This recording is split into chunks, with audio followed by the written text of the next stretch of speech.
Welcome to class number 13। ये हमारे ratio proportion की तीसरी और आखिरी क्लास है। आज की क्लास में जो हमें मेन चीज़ें देखनी है वो है प्रोपोर्शन पे हम फोकस करेंगे, प्लस जो कॉइन बेस्ड जो क्वेश्चन होते हैं कि इतने जो कॉइन है 1 रुपए के, 50 पैसे के, 25 पैसे के, उनका रेशो हमें कई बार गिवन रहता है। तो उस तरह के क्वेश्चंस और प्रोपोर्शन के कुछ क्वेश्चंस को हम आज टारगेट करेंगे। तो शुरू करते हैं हम अपने आज के पहले क्वेश्चन और रेशो प्रोपोर्शन के ओवरऑल क्वेश्चन नंबर 31 की तरफ। A fox takes 6 leaps for every 5 leaps of a cat, and 7 leaps of fox are equal to 8 leaps of a cat. What is the ratio of their speeds? हमें speed का ratio निकालना होता है।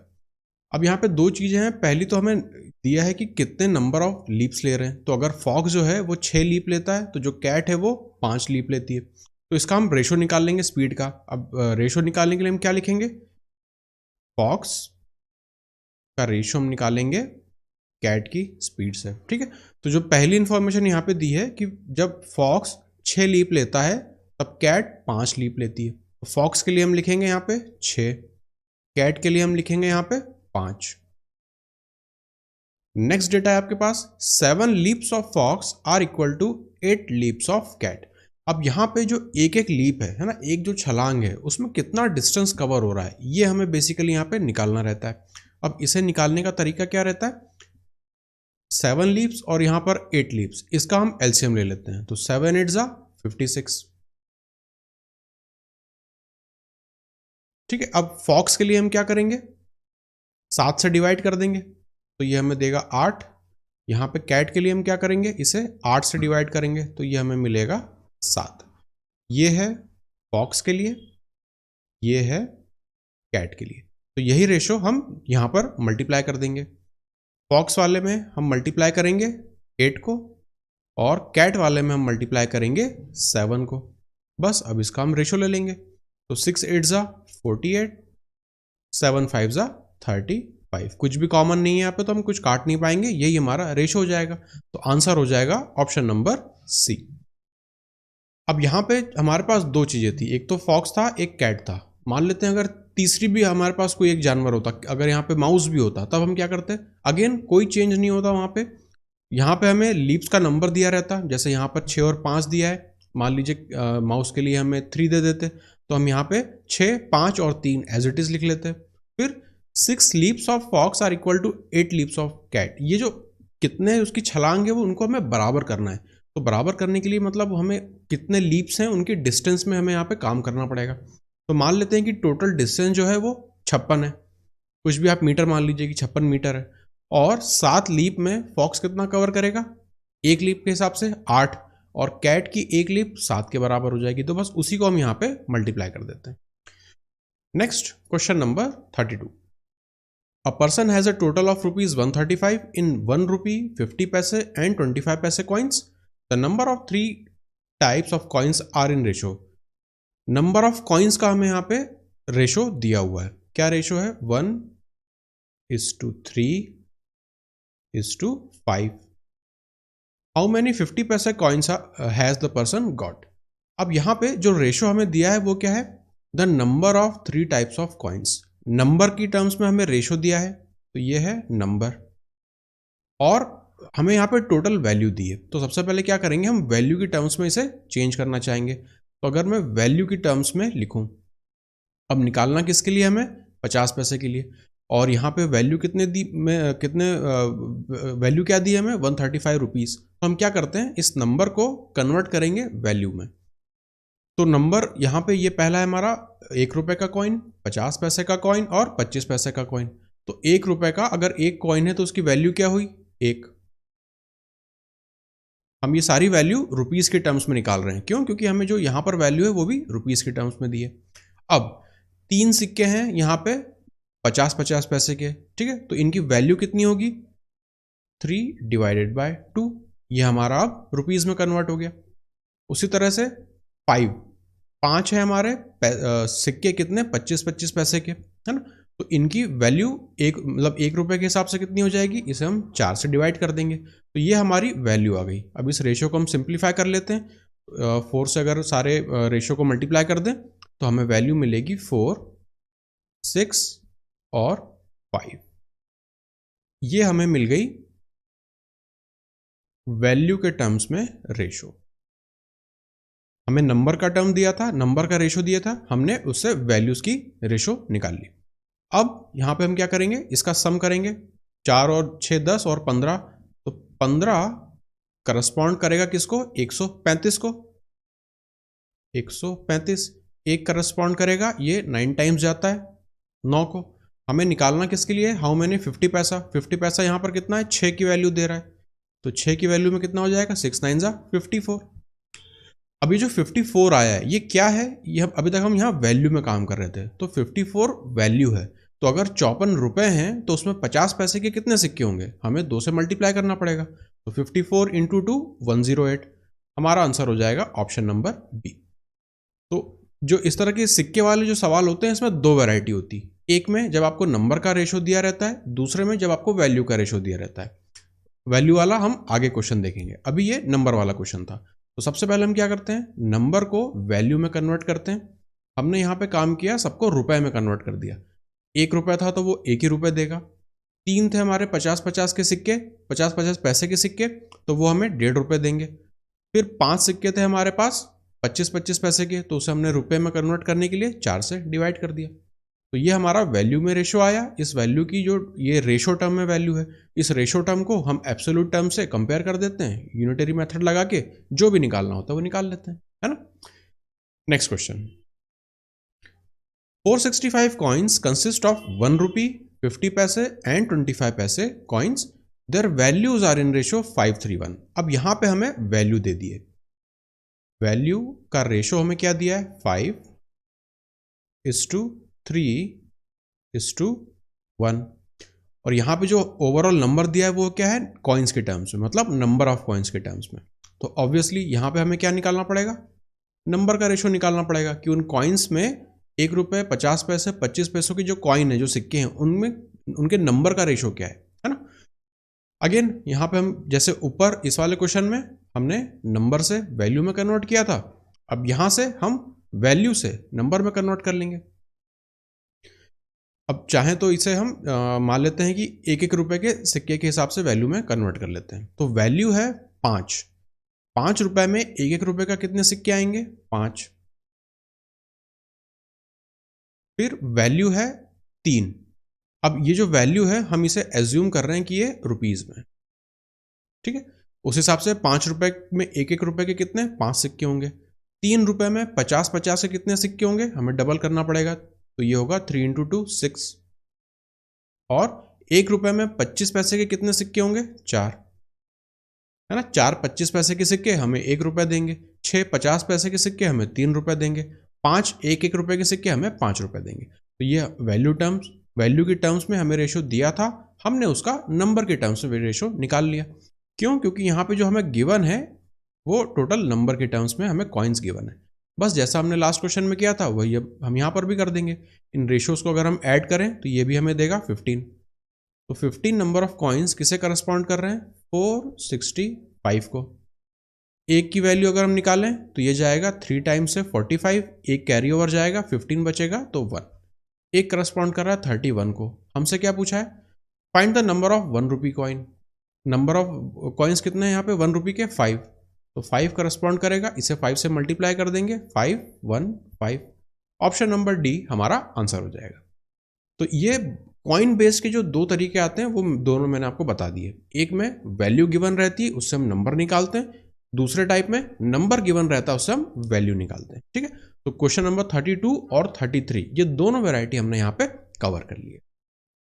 Question number 34, a sum of rupees 11.70 consists of 1 rupee, 50 paise and 5 paise coins in the ratio 3:5:7.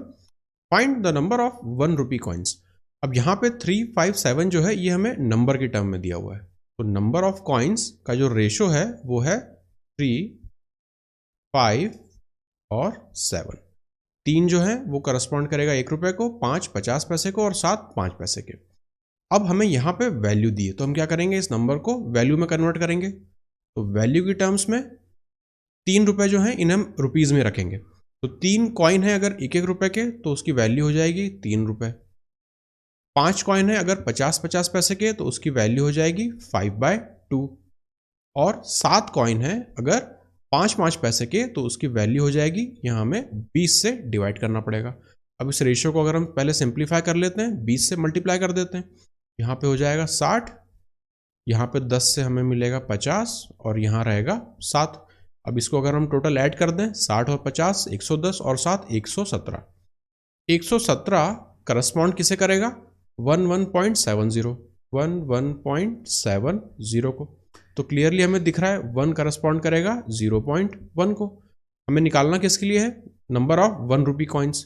तो 60 correspond करेगा, 60 को multiply करेंगे 0.01 से तो हमें मिलेगा 6। यही हमारा आंसर हो जाएगा। तो ऑप्शन नंबर ए। अगेन यहाँ पे हमने देखा टोटल जो है एब्सोल्यूट वैल्यू हमें रुपीस के टर्म्स में दी थी और रेशो जो था वो नंबर ऑफ कॉइन्स के टर्म्स में था। तो नंबर ऑफ कॉइन से हमने कन्वर्ट किया उसे वैल्यू में, फिर वैल्यू को हमने कंपेयर किया अपने एब्सोल्यूट टर्म में और यूनिटरी मेथड लगा के हमने अपना आंसर यहाँ पे निकाल लिया। Question number 35। A bag contains ₹4100 in the form of ₹5, ₹2 and ₹1 coins. The number of coins are in ratio 469. So find the number of 1 rupee coin. Again यहाँ पे हमें नंबर का रेशो दिया है, तो नंबर का रेशो हमारा है 4, 6 और 9। सबसे पहले हम क्या करेंगे, इसे वैल्यू में कन्वर्ट करेंगे। ये है 5 रुपए के सिक्के, कितने हैं? 4, तो 5 4 जा 20। ये है 6 सिक्के, कितने? 2-2 रुपए के, तो ये हमें देगा 12। ये है 9 सिक्के 1-1 रुपए के, तो वो हमें देगा 9। तो ये हमने इसकी टोटल वैल्यू टर्म में निकाल लिया। अब इसे हम ऐड करके यूनिटरी मेथड लगा देंगे। यहाँ पे 12 और 9 हमें देगा 21, 21 और 20 हमें देगा 41। तो 41 करस्पॉन्ड करेगा किसे? 4100 को। 1 करस्पॉन्ड करेगा 100 को। अब हमें निकालना किसके लिए है? Find the number of 1 rupee coin. 1 rupee coin कितने हैं? 9, तो वो हमें देंगे 900।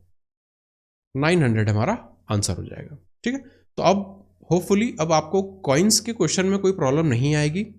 या तो नंबर का रेशो दिया रहेगा या वैल्यू का रेशो दिया रहेगा। जो भी हमें दिया रहेगा एब्सोल्यूट वैल्यू की टर्म में हम उसे निकाल लेंगे। जैसे यहाँ पे एब्सोल्यूट वैल्यू की टर्म में थी तो हमने नंबर को वैल्यू में कन्वर्ट किया। अगर यहाँ पे नंबर ऑफ कॉइन्स दिए रहते तो हम वैल्यू से नंबर में कन्वर्ट कर देते। बस यही इंटर कन्वर्जन इसमें चलता रहता है। Next question, question number 36। ABC alone completed a piece of work in 30 days, 50 days, 70 days. The ratio of the salary of each day is 432 respectively. If the total income of A is ₹144, find total income of B. अब ये time and work का question नहीं है, ठीक है। ये पहला वाला सेंटेंस देख के आपको कंफ्यूज नहीं होना है कि तो टाइम एंड वर्क में लगा के फिर आप इससे एफिशिएंसी वगैरह निकालने लगे, उसका कोई काम नहीं। यहाँ पे ये रेशो का क्वेश्चन है। इसमें करना क्या है कि आपको हर दिन की सैलरी की रेशो यहाँ पे दिया है। तो ए को 4, बी को 3 और सी को 2 मान लेते हैं। ये रुपीज़ है, ठीक है। तो ए को 4 रुपये मिलते हैं, बी को 3 रुपये मिलते हैं और सी को 2 रुपये मिलते हैं पर डे। ये सब रेशो की टर्म में। अब कितने दिन उन्होंने काम किया उसमें, तो ए काम करता है 30 दिन, बी काम करता है 50 दिन और सी काम करता है 70 दिन। तो हम निकाल लेंगे कि इतने दिनों में इनको कितना रुपए मिला होगा। तो 30 को मल्टीप्लाई करेंगे 4 से, हमें मिलेगा 120। 50 को मल्टीप्लाई करेंगे 3 से, हमें मिलेगा 150। 70 को मल्टीप्लाई करेंगे 2 से, हमें मिलेगा 140। ये हमें टोटल सैलरीज की रेशो टर्म मिल गई। अब हमें बता दिया गया है कि जो टोटल इनकम ए की है वो है 144। तो सीधा सा मतलब है ये जो 120 है ये करस्पॉन्ड करता है 144 को। हमसे पूछा क्या है? Find total income of B, मतलब 150 को हमें निकालना है। तो 150 किससे करस्पॉन्ड करेगा? 144 multiply by 150 divided by 120। 0 cancel out हो जाएगा, 3 से ये जाएगा 4 बार, ये जाएगा 5 बार। 4 से 144 जाता है 36 टाइम्स और 36 इंटू 5 हमें करना है। ये हमें देगा 150। 30 से करेंगे इंटू 5 150 और 6 इंटू 5 30। तो टोटल हो गया हमारा 180 हमारा आंसर हो जाएगा ऑप्शन नंबर बी। तो सिंपल सा क्वेश्चन था, बस आपको ये ध्यान रखना है कि फर्स्ट लाइन पढ़ के आपको इसमें एफिशिएंसी वगैरह निकालने नहीं लग जाना है। ये रेशो का क्वेश्चन है क्योंकि हमें सिंपली यहाँ पे इनकम निकालनी है, ए की दी हुई है, बी की हमें निकालनी थी। तो ये तरीका है इस क्वेश्चन को सॉल्व करने का। अब चलते हैं क्वेश्चन नंबर 37 की तरफ। A person cover certain distance by train, बस, कार इन रेशो 4:3:2। 4, 3 और 2 जो है वो डिस्टेंस का हमें रेशो दिया है, तो इसे हम लिख लेते हैं 4, 3 और 2। The ratio of fair is ₹1 to 4 पर किलोमीटर। इतने रुपए प्रति किलोमीटर है जो हमारा उसका किराया है। The total expenditure as a fare is ₹360। Again हमें डिस्टेंस का रेशो दे दिया, डिस्टेंस में हर जो उसका किराया कितना लगता है पर किलोमीटर के हिसाब से वो दे दिया। तो हम क्या करेंगे, इन दोनों रेशोज को मल्टीप्लाई कर देंगे। 4 में 1 मल्टीप्लाई करेंगे, जैसे पहले मैं दूसरा रेशो भी लिख देता हूं। ये जो है हमारा डिस्टेंस का रेशो है, और यहां पर जो है ये हमारा फेयर का रेशो है, कितना किराया है उसका रेशो है। तो रेशो है 1, 2 और 4। अब हम निकालेंगे टोटल फेयर, डिस्टेंस के हिसाब से कितना टोटल फेयर हमारा बना होगा। तो सिंपली इसे हमें मल्टीप्लाई करना है। 4 से 1 मल्टीप्लाई करेंगे 4, 3 से 2 मल्टीप्लाई करेंगे 6, 4 से 2 मल्टीप्लाई करेंगे 8। ये हमें टोटल फेयर मतलब कुल कितना किराया लगा होगा इतनी डिस्टेंस कवर करने के लिए वो हमें मिल गया। अब जो टोटल एक्सपेंडिचर है वो 360 के बराबर है, तो सिंपली हमें यहाँ पे यूनिटरी मेथड लगा देना है। 4 और 6 10 और 18, 18 करस्पॉन्ड करता है 360 को, एक करस्पॉन्ड करेगा 20 को। हमें निकालना है किसके लिए, बस के लिए। बस है हमारी सेकेंड वाला, मतलब 6 के लिए निकालना है। तो 6 हो जाएगा 6 × 120, 120। 120 ऑप्शन नंबर सी हमारा आंसर हो जाएगा। ठीक है, तो सिंपली यहाँ पे हमें दो चीज़ों के रेशोज दिए थे, डिस्टेंस का, फेयर का, तो उसे हमें आपस में मल्टीप्लाई करके हमने निकाल लिया टोटल फेयर का रेशो। फिर ये रेशो टर्म में टोटल हमारा कितना आ रहा है 18। 18 किसे करस्पॉन्ड करता है 360 को। तो यूनिटरी मेथड यूज करके हमने बस का टोटल कितना किराया लगा होगा वो हमने निकाल लिया।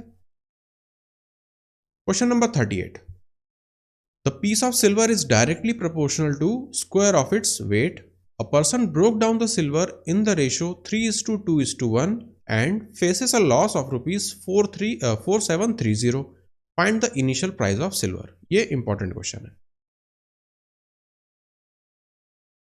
कोई भी सिल्वर जो है, कोई भी यहाँ पे डायमंड लिखा हो सकता है, गोल्ड लिखा हो सकता है, कुछ भी हो सकता है। तो यहाँ पर सिल्वर जो है उसकी जो कीमत है वो किसके प्रोपोर्शनल है, स्क्वायर ऑफ द वेट, जो भी वेट होगा उसके स्क्वायर के प्रोपोर्शनल है। ठीक है, a person broke down the silver in the ratio. अब ये वेट का हमें रेशो यहां पे दिया है कि किस रेशो में उसे हमने ब्रेक किया। रेशो हमें दिया है 3, 2 और 1। तो इतने का वेट जो है वो हमारा डिवाइड हो गया। अब इसका हमें प्राइस निकालने के लिए क्या करना पड़ेगा, इसका स्क्वायर करना पड़ेगा। तो ये अगर वेट की टर्म्स में है, अब हमें निकालना है प्राइस।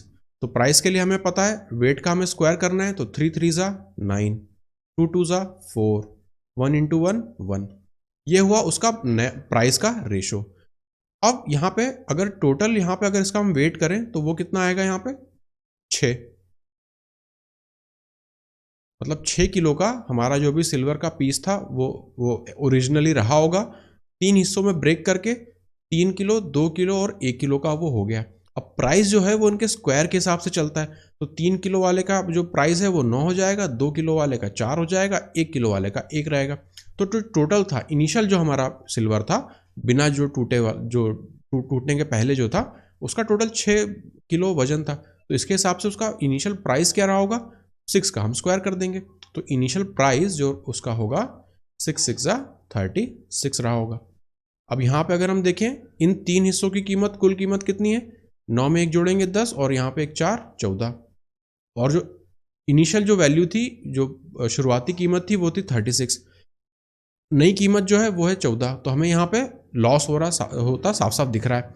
36 में से 14 जब आप माइनस करेंगे तो ये हमें देगा 22 यूनिट्स का या प्राइस का हमें लॉस हो रहा है।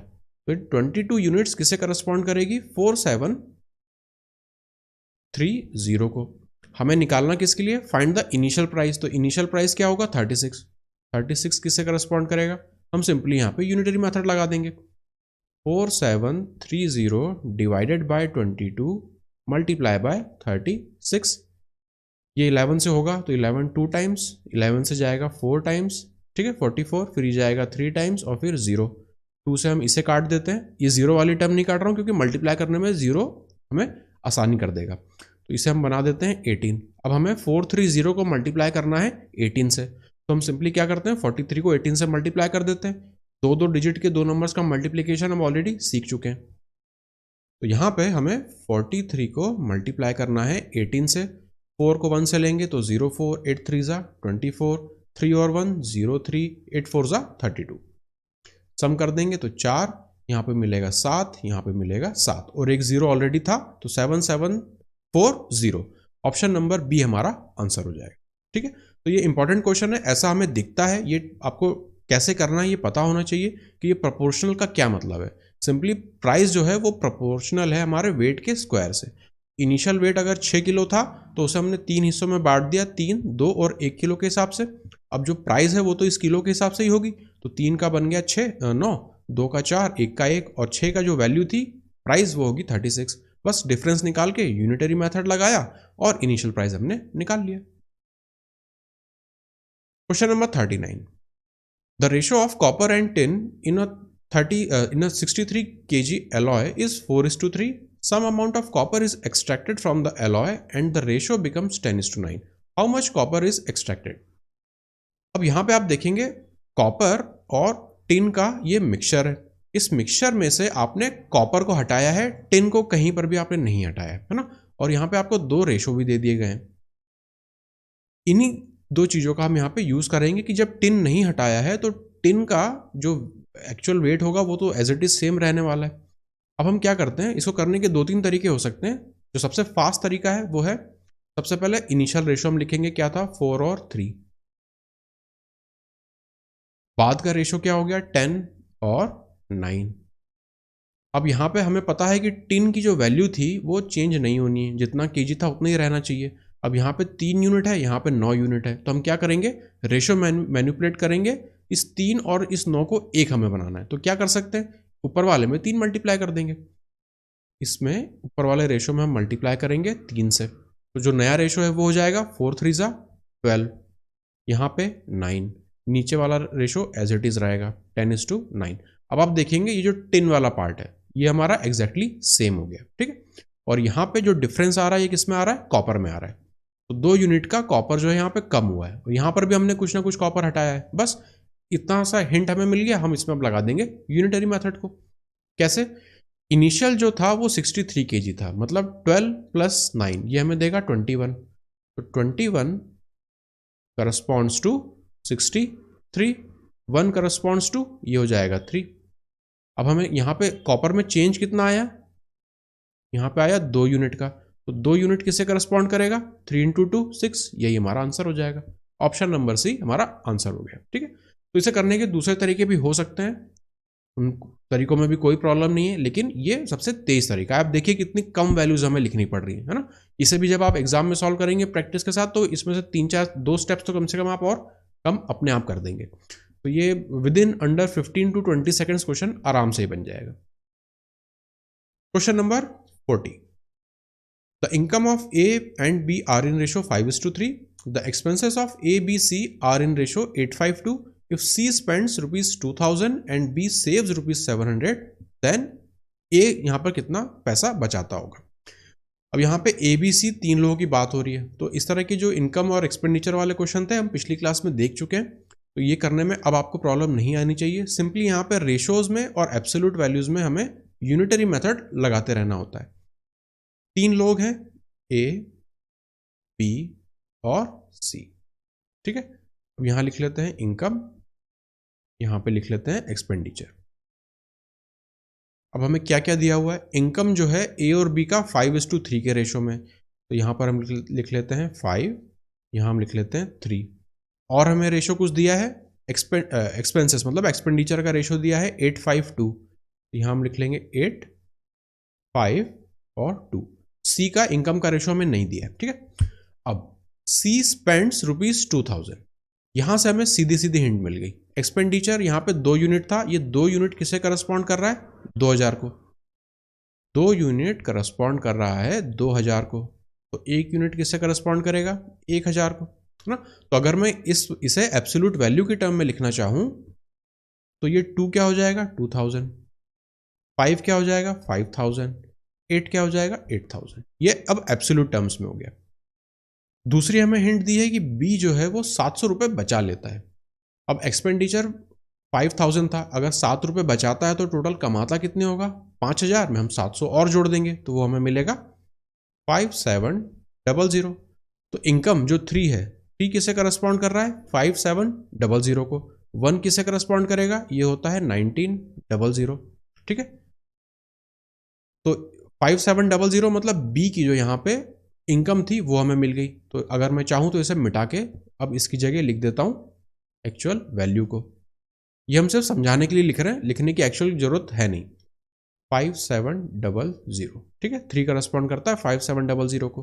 तो 3 अगर 5700 को करस्पॉन्ड करता है तो 5 किसे करस्पॉन्ड करता होगा, 5 के लिए हम इसमें 5 मल्टीप्लाई कर देंगे, 19 इंटू 5 9500। तो यहाँ जो 5 है इसे अब मिटा के हम लिख देंगे 9500। हमसे पूछा है ए कितने रुपए बचाता है, तो ए की एक्चुअल इनकम हमें पता चल गई, एक्सपेंडिचर भी पता चल गया। तो 9500 में से आप 8000 माइनस कर देंगे, आपको मिलेगा 1500 रुपये। यही हमारा आंसर हो जाएगा। ठीक है, तो सिंपली हम रेशोज में खेल रहे हैं, रेशोज को थोड़ा सा यहाँ पे तो रेशोज तो मैनिपुलेट भी नहीं करने पड़े, इनफैक्ट सिंपली हमने यूनिटरी मेथड का यहाँ पे यूज किया। जो हमें रेशो दिए थे उसके करस्पॉन्डिंग हमें एब्सोल्यूट वैल्यू भी दी गई थी, तो उसका हमने एब्सोल्यूट वैल्यू निकाल रही सारे एक्सपेंडिचर्स की। यहाँ से जो सेविंग थी उससे हमने हिंट निकाल के ये पता कर लिया कि बी की इनकम कितनी थी। बी की इनकम का रेशो जो था वो दिया था 3 का, तो 3 यूनिट करस्पॉन्ड करता है 5700 को, तो 5 यूनिट कितना करता होगा 9500। बस सारी एब्सोल्यूट वैल्यूज हमें मिल गई, सब्ट्रैक्ट करके हमने अपना सेविंग निकाल ली उसमें। Question number 41, if 15 men can reap a field in 28 days, in how many days will 5 men reap it? Simple सा क्वेश्चन है, प्रोपोर्शनैलिटी का क्वेश्चन है। अब यहाँ पे इनवर्स प्रोपोर्शन काम कर रहा है। ठीक है, बस इस क्वेश्चन को यहाँ पे लिखने का सिर्फ मेरा यही मकसद था, क्योंकि अभी तक मोस्टली जितने क्वेश्चंस में हम लगाते आ रहे थे अपना यूनिटरी मेथड वो डायरेक्ट प्रोपोर्शन में थी। यहाँ पे हमारा इनवर्स प्रोपोर्शन काम करता है। कैसे, 15 लोग 28 दिन में कुछ काम करते हैं, तो यहाँ अगर मैं पूछूं कि एक आदमी कितने दिन में काम करेगा, तो आंसर होगा 28 इंटू 15। ठीक है, ना कि डिवीजन में, क्योंकि ये इनवर्स प्रोपोर्शनल है। अब हमसे पूछा है 5 लोग कितने दिन में काम करेंगे, तो 28 मल्टीप्लाई बाय 15 डिवाइडेड बाय 5, ये जाएगा 3 टाइम्स। इसे जब 3 से मल्टीप्लाई करेंगे तो पहले 20 ले लेते हैं, 3 इंटू 20 60, और यहाँ पे 8 इंटू 3 24, मतलब हमारा हो जाएगा 84। ऑप्शन नंबर ए हमारा आंसर हो जाएगा। ठीक है, सिंपली यहाँ पे प्रोपोर्शनैलिटी काम कर रही है। अगर आपने टाइम एंड वर्क वाला बेसिक मैथ सीरीज का अगर आपने चैप्टर देखा है तो आपको पता होगा कि ये जो हमारी जो वहाँ पे टाइम एंड वर्क की जो इक्वेशन होती है, जो हम लिखते हैं man into days upon work, तो आप देखेंगे मैन और जो डेज हैं वो आपस में इनवर्सली प्रोपोर्शनल होते हैं। ठीक है, इसलिए यहाँ पे इनवर्स प्रोपोर्शनैलिटी चल रही है। Question number 42, a fort had food provisions for 150 men for 45 days. After 10 days, 25 men left the fort. How long will the food last for the remaining men? Simple सा है, जो टोटल जो आपका जो खाने का जो इंतजाम था वो कितना था 150 लोगों के लिए 45 डेज के लिए, तो टोटल फूड कितना रहा होगा, मान लेते हैं 150 मल्टीप्लाई बाय 45, इतना टोटल फूड रहा होगा इनिशियली, ताकि वो 150 लोगों को 45 दिन तक आराम से खाना खिला सकें। अब क्या हुआ कि 10 दिन के बाद 25 लोगों ने छोड़ा अपना ये फोर्ट जो है, तो 10 दिन के बाद छोड़ा, 10 दिन तक तो सबने खाया होगा, तो यहाँ से हमें माइनस करना पड़ेगा। 150 लोगों ने 10 दिन तक खाना खाया होगा, तो ये टोटल फूड था, ये 10 दिन में कितना खत्म हुआ होगा वो है, तो ये हमारा टोटल कितना बचा, 10 दिन के बाद कितना खाना हमारा बचा होगा वो। अब इतना खाना कितने लोगों के बीच में हमें चलाना है, 25 लोग चले गए 150 में से, तो 125 से हम इसे डिवाइड कर देंगे, तो हमें नंबर ऑफ डेज मिल जाएंगे। अब यहाँ पे 150 अगर आप कॉमन ले लें तो ये हो जाएगा 150 multiply by 45 minus 10 35 divided by 125। 25 से इसे काटें तो ये जाएगा 5 बार, ये 6 बार, 5 से ये जाएगा 7 बार, तो 6 7 जा 42। ऑप्शन नंबर सी हमारा आंसर हो जाएगा। ठीक है, तो इस तरह के क्वेश्चन जो रहते हैं उनमें सिंपली हमें देखना पड़ता है इनिशियल वैल्यू कितनी थी, कितने दिन तक यूज हुई तो उसे हम माइनस कर लेते हैं, और कितने लोगों में अब उतना खाना हमें डिस्ट्रीब्यूट करना है, तो बस ये हमें डिवाइड करके सिंपल सा आंसर मिल जाएगा। Question number 43, What number should be subtracted from each of 6, 8, 10, 20 so that the resulting numbers make a proportion? इस तरह के क्वेश्चंस रिसेंटली बहुत दिखे हैं एसएससी के, एटलीस्ट प्रीलिम में और मेंस पे भी, ठीक है। तो ये आपको आना चाहिए। अब इसे करने का सही तरीका पता होना चाहिए, वरना आप इसमें क्वाड्रेटिक लगा के फिर आप फंस जाएंगे। कैसे, वो भी देख लेते हैं। हमें इन 4 नंबरों को प्रोपोर्शन में लाना है, तो वो प्रोपोर्शन में कैसे आएंगे, कुछ ना कुछ हमें यहाँ पे सब्ट्रैक्ट करना है, ठीक है। प्रोपोर्शन में लाने का क्या मतलब होता है, 6 और 8 में से हमें माइनस करना है कुछ, तो मान लेते हैं x हमने माइनस किया दोनों में से। अब ये प्रोपोर्शन में आ जाएंगे किसके, 10 और 20 के, इनमें से भी हमें सेम नंबर को माइनस करना है, ठीक है। एक ही नंबर सब्ट्रैक्ट हुआ है चारों में से, और जब हम सब्ट्रैक्ट कर देते हैं तो वो इन वैल्यूज को बिल्कुल प्रोपोर्शन में ले आता है। तो ये इक्वेशन बन गई। अब हमें इसे सॉल्व करना है। अगर आप इसे क्रॉस मल्टीप्लाई किए तो बहुत बड़ी प्रॉब्लम हो जाने वाली है ना, तो वो तरीका नहीं है इस तरह के क्वेश्चन को सॉल्व करने का। सही तरीका क्या है, अगेन पिछली क्लास में हमने देखा था, जब भी इस तरह की वैल्यू बन रही थी तो यहाँ पे जो वेरिएबल आ रहा है उसमें आप देखें नंबर भी आपका सेम है, मतलब इसका जो कांस्टेंट फैक्टर है वो सेम है, और साइन भी यहाँ पे सेम है। जब भी ऐसा होता है तो हम हमेशा यहाँ पे क्या लगाते हैं, कंपोनेंडो डिविडेंडो यूज करते हैं। गलती से भी आपको इसे क्रॉस मल्टीप्लाई नहीं कर देना है ना, वरना सॉल्व करने में फिर आपको नानी याद आ जाएगी। इसलिए इसे आपको सिंपली कंपोनेंडो डिविडेंडो लगाना है। उससे क्या होगा, करके देख लेते हैं। पहले हम ऐड करेंगे 6 और 8 14, यहाँ पे दोनों ऐड होकर हमें देगा -2x। नीचे इस न्यूमरेटर में से डिनोमिनेटर माइनस करेंगे तो हमें मिलेगा -2। उसी तरह से यहाँ पे दोनों को हम ऐड करेंगे तो हमें मिलेगा 30 - 2x। डिनोमिनेटर में यहाँ से 10 - x में से हमें माइनस करना है 20 - x, वो हमें देगा -10। इन दोनों को हम सिंप्लीफाई करें तो ये हो जाएगा 5 टाइम। अब 5 को हम यहाँ पे मल्टीप्लाई कर देंगे, 14 × 5 होता है 70 - 10x is equal to 30 - 2x। 10x इस तरफ जाएगा तो 8x बन जाएगा, 30 इस तरफ जाएगा तो 40 बन जाएगा। 8 और 40 5 टाइम जाता है, तो x की वैल्यू हमारी मिल जाएगी यहाँ से 5, वही हमारा आंसर हो जाएगा, ठीक है। तो इस क्वेश्चन को यहाँ पर देने का मेरा सिर्फ एक मकसद था कि जब भी ऐसा आपको क्वेश्चन आए और इस तरह की जब आप यहाँ पे इक्वेशन बनाएं तो इसमें आपको क्रॉस मल्टीप्लाई नहीं करना है, आपको यहाँ पर क्या लगाना है, कंपोनेंडो डिविडेंडो, ये आपको लगाना होगा। इस तरह की इक्वेशन बनने पर क्रॉस मल्टीप्लाई कर देंगे तो बहुत प्रॉब्लम हो जाएगी। ये था हमारा question number 43। Next question 44, when x is subtracted each from 21, 22, 60 and 64, the numbers so obtained in this order are in proportion. What is the mean proportion between x plus 1 and 7x plus 8? ये again important question है। ऊपर वाला जो question था उसी का एक step और यहाँ पे हमें एक्सटेंशन है। यहाँ पे सिर्फ हमें वो नंबर नहीं फाइंड करना है, हमें मीन प्रोपोर्शन निकालना है इसका। अब यहाँ पे x जो है वही हमने इन नंबर से सब्ट्रैक्ट किया होगा, तो सबसे पहले हम ये जो प्रोपोर्शन में बनाने के लिए क्या हमें सब्ट्रैक्ट करना पड़ेगा वो निकालते हैं। तो जैसा ऊपर के क्वेश्चन में देखा था बिल्कुल वही स्टेप्स हम यहाँ पे फॉलो करते जाएंगे। यहाँ है 21 - x, यहाँ पर बनेगा 22 - x। ये प्रोपोर्शन में आ जाएगा 60 - x और 64 - x। तो जब हमने इन सारी वैल्यूज में से x को सब्ट्रैक्ट किया तो ये जो हमारा नंबर्स हैं ये प्रोपोर्शन में आ जाएंगे।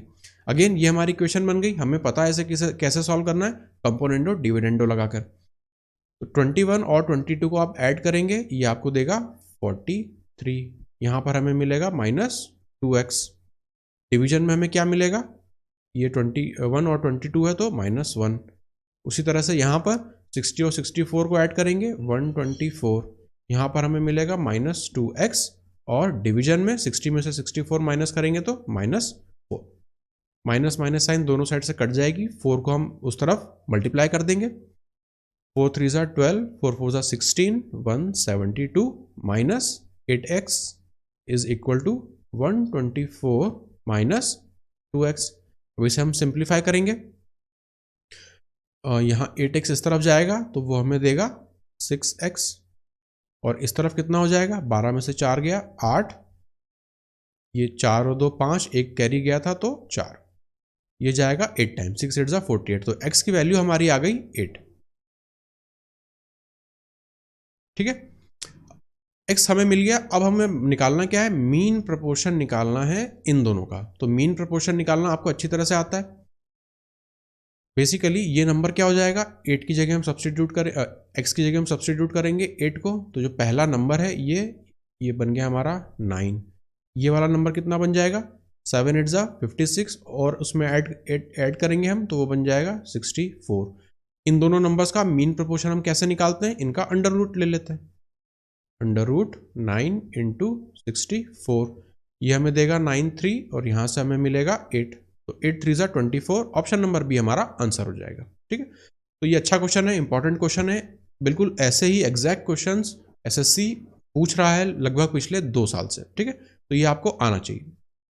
जो की है, जो मेन चीज समझने की थी वो थी, इस तरह की इक्वेशन जब बनेगी तो इसमें हमें क्रॉस मल्टीप्लाई नहीं करना है, हमें कंपोनेंट और डिविडेंडो लगाना है।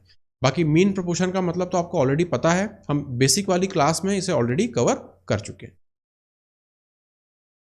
Question number 45, in what proportion में 3 काइंड्स ऑफ डो मतलब आटा कॉस्टिंग ₹500, 700 एंड 800 पर KG B mixed to produce a mixture worth ₹600। Again ये इंपॉर्टेंट क्वेश्चन है। अब यहाँ पे आपको 500, 700 और 800 रुपये प्रति किलो के हिसाब से 3 आटे दिए हुए हैं, और हमें उस मिक्सचर को क्या बनाना है, 600 रुपये बनाना है। इस तरह के क्वेश्चन को सॉल्व करने का बेस्ट मेथड है, आपको ऑप्शन ट्राई करने पड़ेंगे। ठीक है, ये ऑप्शन एलिमिनेशन का क्वेश्चन है, आपको इससे ज़बरदस्ती सॉल्व करने का ट्राई नहीं करना है, आप इक्वेशंस में फंस जाएंगे। इस तरह का क्वेश्चन जब भी आपको दिखे जहाँ 3 वैल्यूज़ दी हों और उनकी ओवरऑल वैल्यू दी हो, तो आपको इसमें ऑप्शन का यूज़ करना पड़ेगा। अब इंपॉर्टेंट ये है कि ऑप्शन यूज़ हम कैसे करेंगे, यहाँ पे थोड़ा सा दिमाग लगाना पड़ता है। हमें करना है ऑप्शन एलिमिनेट। ठीक है, अब आप देखो 500 रुपये, 700 रुपये और 800 रुपये, कुल मिला के हमें बनाना क्या है, 600 रुपये। तो 800 रुपये वाली जो भी हमारा आटा है उसे मैं कम से कम उपयोग करना चाहूँगा, पहली चीज़। दूसरी बात क्यों, क्योंकि मुझे 600 रुपये वैल्यू बनानी है, जबकि यहाँ तो 800 रुपये है, तो मैं 800 रुपये की चीज़ कम खरीदूंगा। और अगेन 700 रुपये है, मुझे 600 तक लाना है, तो अगेन मैं 700 वाली चीज़ कम खरीदना चाहूँगा, और जो 500 वाली चीज़ है वो मुझे ज़्यादा खरीदनी पड़ेगी, है ना। तो अगर यहाँ पे आप देखें तो हम क्या रेशो ले सकते हैं, पहली चीज़ ये आखिरी में जो 2 वाला है इसे मैं नहीं लेना चाहूँगा, है ना, क्योंकि मैं 800 को और बढ़ा के अपनी वैल्यू नहीं बढ़ाना चाहता, मैं 600 पे लाना चाहता हूँ, तो इसे मुझे कम यूज़ करना है, तो मैं 1:1 वाला रेशो प्रेफर करूँगा। तो या तो मैं ऑप्शन ए से शुरू करूँगा, या मैं ऑप्शन नंबर बी से शुरू करूँगा। दूसरा मैं देख रहा हूँ जो सेकंड वाली क्वांटिटी है वो भी 700 है, मतलब 600 से ज़्यादा है, तो वो भी मैं कोशिश करूँगा कि कम यूज़ करूँ। तो जो पहला ऑप्शन ट्राई करने के लिए अगेन मैं ए या बी में से सबसे पहले बी को चूज़ करूँगा, क्योंकि यहाँ पर सिर्फ 1:1 है। अब हम ऑप्शन बी को ट्राई करेंगे, तो यहाँ पे हम ऑप्शन से वैल्यू पुट करके देखेंगे। 3 किलो अगर हम 1500 वाला लें तो टोटल वैल्यू हो जाएगी 1500। 1 किलो अगर हम 700 वाला लें तो वैल्यू हो जाएगी 700 रुपये। 1 किलो अगेन अगर हम 800 वाला लें तो वैल्यू हो जाएगी 800 रुपये। इसे हम ऐड करें तो ये हमें 1500 यहाँ से दे देगा, 1500 ऊपर है, टोटल हो जाएगी